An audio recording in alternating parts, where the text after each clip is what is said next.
Kelanchal times, हर खबर पर हमारी नजर। नमस्कार, स्वागत है आपका केलांचल टाइम्स में। मैं हूँ आपके साथ वंदना। ग्राम पंचायत को कुछ अधिकार मिले हैं जिससे गांव का विकास हो सकता है और ग्राम पंचायत का चुनाव होने वाला है। कहा जाता है कि लोकतंत्र में सबसे ज्यादा मुश्किल ग्राम पंचायत चुनाव ही है, क्योंकि क्षेत्रफल होते हैं कम और विरोधी होते हैं अपने ही। तो आइए देखते हैं खास पेशकश गाँव की सरकार का। आप देख रहे हैं केलांचल टाइम्स। मैं हूं संजीव, मेरे साथ है कैमरामैन अजय आर्यन। आज हम जिस जगह पर पहुंचे वो जिला गोड्डा अंतर्गत मेहरमा के दक्षिणी क्षेत्र 3 में है और यहां पर चुनावी जंग को लेकर के काफ़ी जोर शोर से प्रचार प्रसार चल रहा है। इसी क्रम में हम जिला परिषद प्रत्याशी के प्रतिनिधि से मिलने जा रहे हैं। उनसे जानेंगे कि आखिरकार चुनावी जंग में आने का कारण क्या है, जनता आखिर मतदान करे तो क्यों करे, और साथ ही साथ इनका यह भी विचार जानेंगे कि आखिरकार ये चुनाव जीतने के बाद यदि जनता के बीच आते हैं 5 वर्षों के लिए, तो इन 5 वर्षों में किस प्रकार का यह क्षेत्र होगा। इन सारी चीज़ों को लेकर के हम बात करने जा रहे हैं जिला प्रत्याशी प्रतिनिधि से और हम जानेंगे इनके साथ इनके पूरे विषयों को। आइए मिलते हैं जिला प्रत्याशी प्रतिनिधि से। जी सर, आपका शुभ नाम? जी, मेरा नाम गोपाल जी। और सबसे पहले मैं आपके केलांचल टाइम्स के जो भी व्यूअर्स हैं, मैं उनको बधाई देना चाहता हूं। आपका पहला प्रश्न था कि आपको चुनाव में आने की आवश्यकता क्यों पड़ी।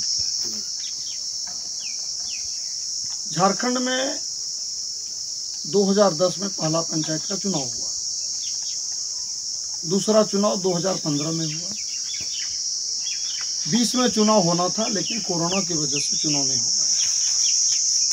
यानी कि 12 वर्ष झारखंड में पंचायती राज व्यवस्था लागू होने से हो गया और 12 वर्षों में इस क्षेत्र की जनता ने 2 बार अपना जिला परिषद सदस्य को चुना। लेकिन इन 12 वर्षों के दरमियान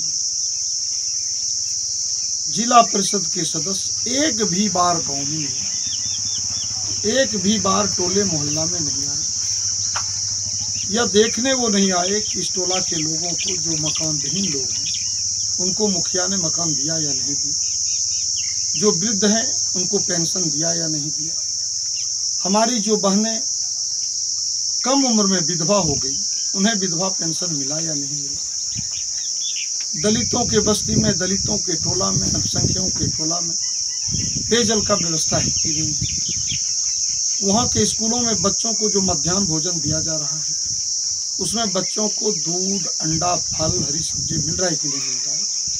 इन सारी चीज़ों को देखने के लिए इन 12 वर्षों में जिला परिषद के सदस्य को समय नहीं मिला। मेरा छवि एक आंदोलनकारी कार्यकर्ता नेता का छवि है। मैं इस क्षेत्र में बराबर आंदोलन करता रहता हूँ।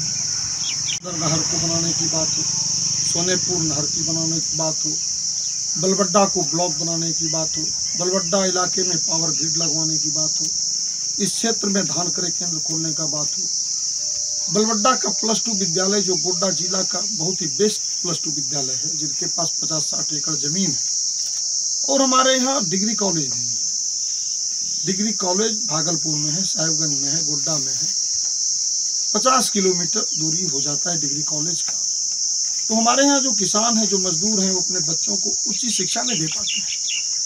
इसलिए हमने बलबड्डा के +2 विद्यालय को डिग्री कॉलेज बनवाने का भी मांग, बार बार इस मांग को लेकर आंदोलन किया है।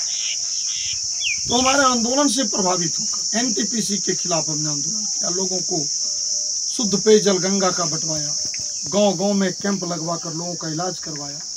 तो हमारे कार्यों से प्रसन्न होकर इस क्षेत्र के लोगों ने हमको फिर से ये सलाह दिया कि एक बार आप जो है चुनाव के मैदान में आइए, जिला परिषद से आप प्रत्याशी बनिए और हम लोगों को आपके जैसे उम्मीदवार की आवश्यकता है, आपके जैसे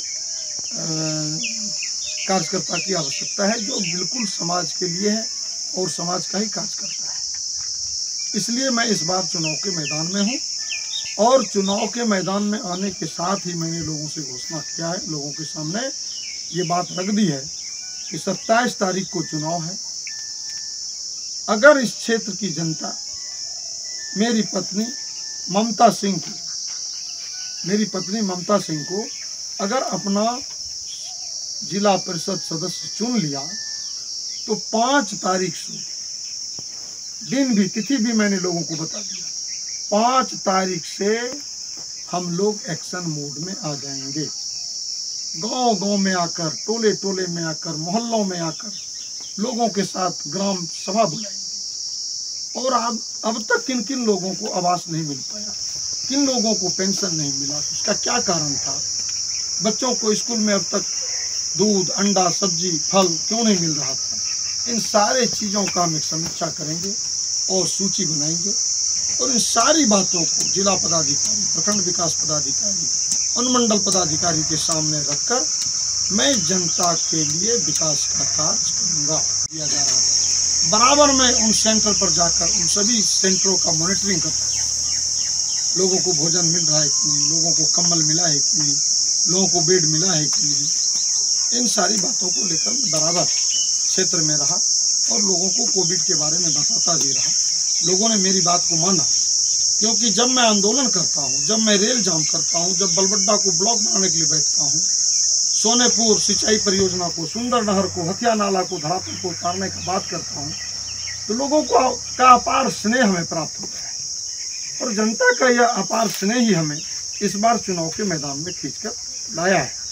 एक सवाल है हमारा कि अगर जनता आपको अपने क्षेत्र से 5 वर्ष के लिए अगर चयन करती है तो 10 ऐसे कोई प्रमुख काम जो जनता के लिए आप प्राथमिकता के तहत प्रथम चरण में करेंगे। पहला काम, मैं जिला परिषद क्षेत्र मेहरमा दक्षिणी से भय, भूख और भ्रष्टाचार, इस 3 चीज को समाप्त करूंगा। यहाँ पर लोग एक दूसरे को भय दिखाते हैं।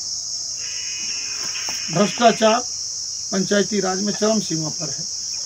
जिस गांव में जाता हूं, लोग आरोप लगाते हैं कि विधवा पेंशन के लिए, वृद्धा पेंशन के लिए चापाकल लगाने के लिए मुखिया या मुखिया का प्रतिनिधि या पंचायत सचिव हम लोगों से पैसे का डिमांड करता है। जिस किसान को कुआं मिलना चाहिए उसे कुआं नहीं मिल पा रहा है, जिन्हें पशु शेड मिलना चाहिए उसे पशु शेड नहीं मिल पा रहा है, क्योंकि ये गरीब लोग पशु शेड लेने में पैसा नहीं दे पाते।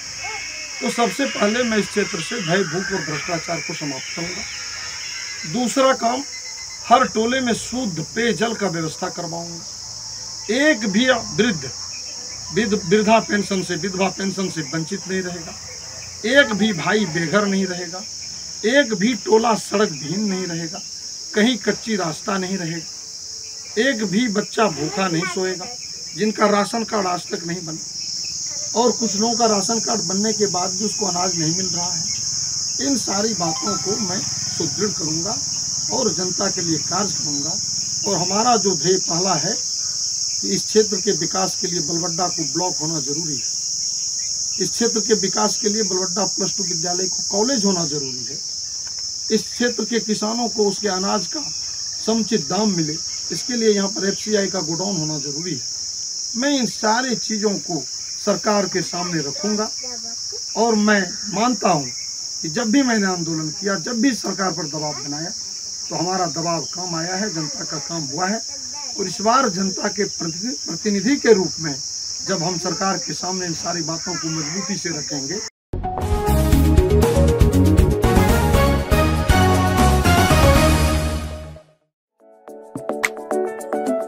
अरे ठीक हो भैया, ऐसे वीडियो देखे जा रहे हो?